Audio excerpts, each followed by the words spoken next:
We think we know what cancer is, but do we really? Here we will discuss the distinguishing factors between cancer and normal cells.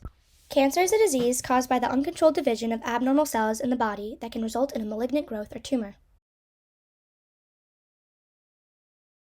Normal cells are small and have uniform nuclei. They can form into size and shape and are arranged into discrete tissues. Cell structures may be differentiated, and cell surface markers are presented normally. Tissues are clearly distinguishable, and cell division rates are lower and regulated. To understand cancer cell function, it is also important to note that if a single cell malfunctions in a large organism, there is no significant harm done. However, if a single cell suffers genetic alterations that allow it to survive and divide without necessity, it can produce daughter cells that behave the same way and thus results in a devastating breakdown of order within the organism. This is when the problem arises. Cancerous cells have large, variably shaped nuclei with a relatively small cytoplasmic volume. They can vary in cell size and shape and are very disorganized. They lack normal specialized features and have an elevated expression of certain cell markers. Tumor boundaries are poorly defined, and there is a large number of dividing cells at any given time. Aside from structural differences from normal cells, cancer cells also can abuse the cell signaling machinery. This allows them to command themselves to do things that are great for their own proliferation. Cancer cells use the expression of platelet-derived growth factors in order to promote angiogenesis and increase their blood supply. This allows them to increase replication and enter the bloodstream or lymphatic vessels, where they form more tumors in other sections of the body. Cancer cells can avoid apoptosis and survive with internal damage in stressful environments.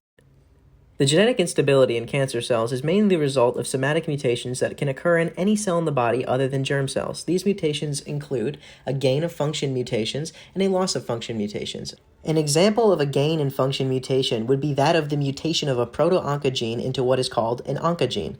A mutation to one of these proto-oncogenes would have a dominant effect, because typically these genes are involved with signal transduction and execution of mitogenetic signals. Therefore, only one of these sorts of mutations would result in excessive cell survival, proliferation, or even both, and typically do promote cancer.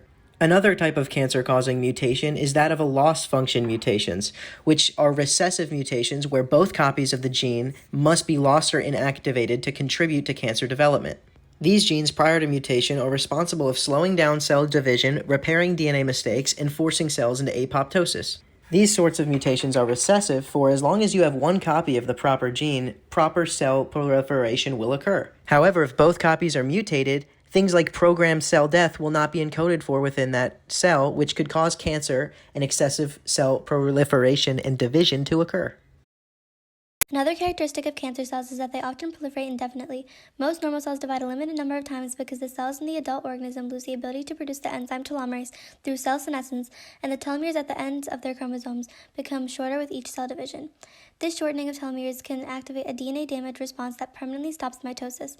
However, cancer cells can reactivate the production of telomerase, enabling them to maintain telomere length indefinitely and thus divide indefinitely. Cancer cells are also genetically unstable with an increased mutation rate and an abnormal number of chromosomes that results from mutations that interfere with genome replication and maintenance. This increases the rate at which mutations accumulate, causing defects in DNA replication, DNA repair, and cell cycle checkpoint mechanisms, as well as mistakes in mitosis. Cancer cells are also invasive because they often lack cell adhesion molecules like adherins that hold normal cells in place. This allows them to invade and colonize the territories of other cells.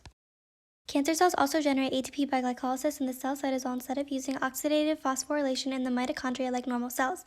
This ability to produce ATP more efficiently than normal cells gives cancer cells more energy to proliferate rapidly. Lastly, cancer cells emit signals that influence the behavior of surrounding connective tissue cells, which changes their microenvironment to produce signals that support the survival of cancer cells, leading to more tumor growth.